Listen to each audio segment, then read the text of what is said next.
My postcard today is from Canterbury Cathedral. Laurie Brewer tells the tragic tale of the murder of one of its greatest archbishops, Thomas à Becket.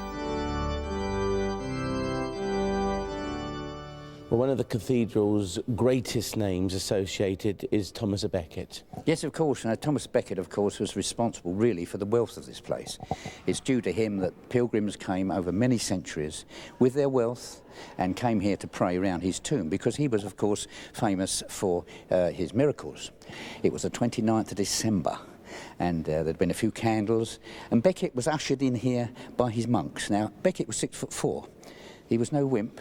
He was very tall, didn't he? Well, yes, in those days people were small, but yes. He was very tall. Yes. And of course, his monks brought him in here in the hope that he'd be safe. That 4 knights came from France at the behest of Henry II to teach him a lesson. Becket was to be taught a lesson because he wouldn't cooperate with the king. He died simply because he considered that God was more important than the king. Simple as that. And that was the basis of that argument, which caused the monks to bring him in here, the knights to come from France, because Henry II was also the Duke of Normandy, and he spent a lot of time in Normandy. He was a Frenchman. And this is where Becket stood when those 4 knights came through the door over there. And that door over there, yes. They came from the city, they came from their billet, they come to get their swords, because they tried to persuade Becket verbally. They tried to persuade him that he should conform with the king's requirements. The king wrote 16 constitutions. They were called the Constitutions of Clarendon. He wrote them at Clarendon near Salisbury, a place near Salisbury.